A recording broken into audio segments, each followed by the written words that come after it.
अभी हमारे पास कुछ सवाल आए हुए थे, मतलब हमने पोस्टर डाली थी तो काफी लोगों ने कुछ सवाल पूछे हैं। सूरज, मैं आपसे वो सवाल पूछूंगा और आप डिटेल में आपके अंदर जितनी भी भावनाएं उठ रही हैं उन भावनाओं के साथ जवाब देना शुरू करिएगा।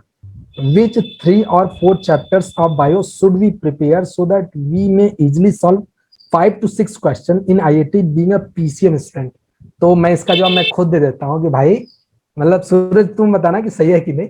मैं मतलब सूरज भाई के साथ साथ रहता हूँ, थोड़ा बहुत आ गया। तो यार तुम पहले ह्यूमन रिप्रोडक्शन पढ़ लो, उसके बाद ह्यूमन फिजियोलॉजी पढ़ लो, और ज्यादा टाइम बचा तो बायोटेक बायोटेक पढ़ लो क्लास 12th में, और अगर है तो इकोलॉजी पढ़ लो। एटलीस्ट 4 से मतलब 5 सवाल तो तुम कर ही ले जाओगे, ठीक है, मतलब दिमाग में घुसेड़ लेना। अब सूरज ये बताओ, सही बोल रहा हूँ? हाँ बिल्कुल, जैसे कि मैंने पहले भी कहा था कि ह्यूमन फिजियोलॉजी कर लोगे तो एक बेसिक आइडिया मिल जाएगा कि एक्चुअल में करना क्या है ना। तो बेटर की गो फॉर ह्यूमन पोर्शन, है ना। अब ये बताइए, हमारे एक और भाई लोग हैं, उनका सवाल था कि आईआईटी आईसीआर एप्टीट्यूड टेस्ट के लिए तैयारी कैसे करें, ये सवाल है। तो क्या लगता है, ये मतलब कोई स्पेशल तैयारी चाहती है या फिर जैसे नीट की करते हैं उसका अपना लेवल बढ़ा दो, वही आईआईटी का हो गया? आपको क्या लगता है, बताइएगा मेरे पे। ये मतलब कुछ ऐसा नहीं होता कि हाँ चलो रात में सोए सुबह उठे तो भाई चलो हाँ आज से तैयारी करना, आईआईटी का ही स्पेशल तैयारी करना, उसके लिए स्पेशल पढ़ते हैं, ऐसा नहीं होता कुछ। मतलब कोई भी एग्जाम लो ऐसा नहीं होता कभी यहाँ चलो अभी इसके लिए ही स्पेशल पढ़ना है। वो तैयारी आपके बचपन से होती है, आ रही है, 7, 8, 9, 10 वहां से आपका बेसिक्स बनता आ रहा है, फिर वो बेसिक्स आप 11, 12 पढ़ते हो, है ना। तो 11, 12 में आप वो सारी चीजें पढ़ लेते हैं जो आपने पीछे पढ़ रखा है ना। तो बस उसी को थोड़ा डिटेल में पढ़ते हो, फिर आगे जाते हो तो उस चीज को और अच्छे से सारी चीजों को एक साथ इकट्ठा करने की कोशिश कर रहे हो। तो जो जिसको कहते हैं ना कि कंपटीशन की तैयारी कर रहा है, वो उसमें वही कर रहा होता है कि जो हमने जो मतलब आप पिछले के 3, 4 साल में जो पढ़ रखा है उस सारों को एक साथ इकट्ठा करके एग्जाम में जाते हैं और वो नॉलेज को हम लोग इस्तेमाल करते हैं। ओके, तो तैयारी आपकी चल रही है, अभी भी चल रही होगी। अगर आप 11th में हैं तो आपकी तैयारी शुरू हो चुकी है, ऐसा ना सोचे कि तैयारी अलग से करते हैं। तो वही चीज है जो आपने पढ़ा कहने है, का जो आप मतलब यही है पढ़ोगे। यार कि हाँ हाँ हाँ हाँ, बोलो बोलो। जो आपने पढ़ा है और जो पढ़ोगे वही आने वाला है, ठीक है। तो बस उसी को अच्छे से ध्यान से तो पढ़ो तो आपको दिखेगा। कहने का मतलब यही है यार कि आप इक्विवेलेंटली सोचो, जैसे जेई मेंस होता है उसको तुम नीट मान सकते हो, और जे एडवांस होता है वो तुम आईआईटी आईसीआर एप्टीट्यूड टेस्ट मान सकते हो।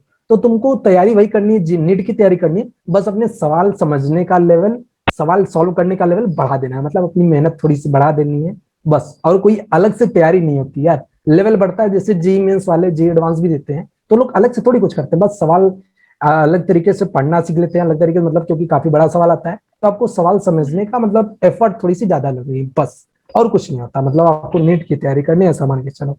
ठीक है, एक और सवाल है अपने अपने पास।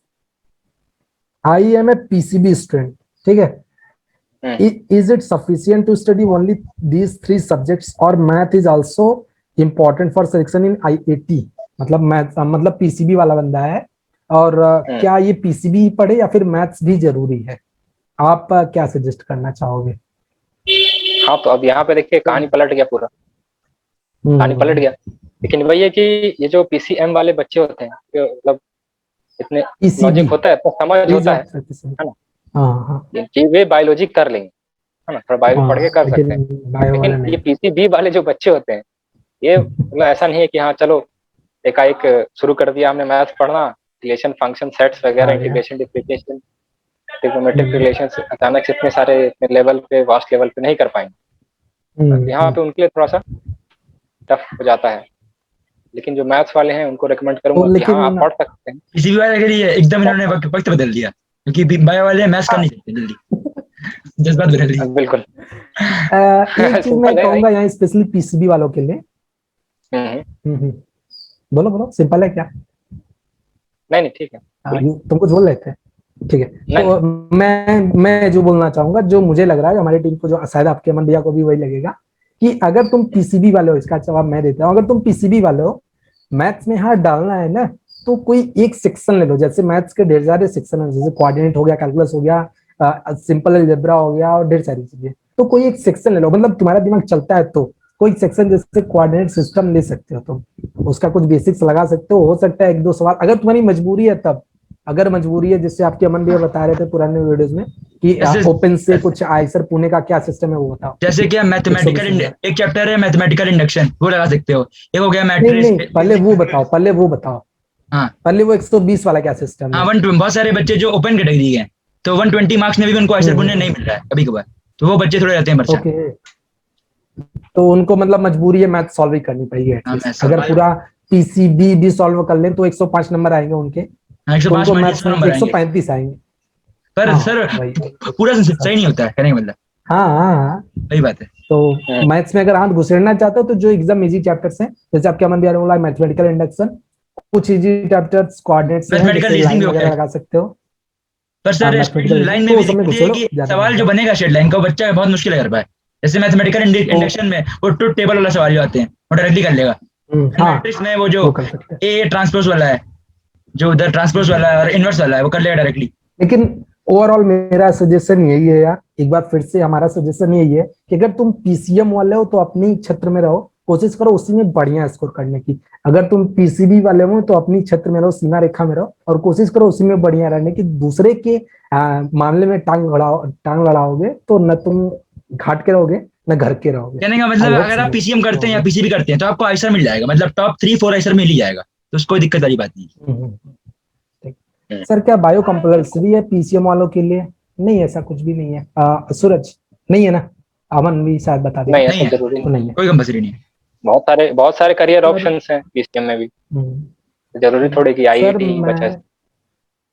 नहीं, मतलब उसका सवाल ये है कि आईआईटी में 4 सेक्शन आते हैं, तो अगर वो हाँ, पीसीएम का है तो क्या बायो अटेम्प्ट करना कंपल्सरी है नहीं क्या? कोई तो कंपल्सरी ऐसा कुछ भी नहीं है यार। नहीं नहीं, ऐसा तुम्हें पेपर थमा देंगे, तुम जितना अटेम्प्ट कर नहीं। सकते हो कर लो। उन्हें तो ये भी नहीं पता, मतलब सेक्शन भरवाएंगे इट्स बट योर तुम चॉइस। चाहो तो अगर पीसीएम वाले हो, हाँ मतलब मैथ्स वाले हो, मैथमेट अटेम्प्ट करो, तुम बायो अटेम्प्ट कर लो, उनसे थोड़ी मतलब है, तुम्हारे पे डिपेंड कर रहा है।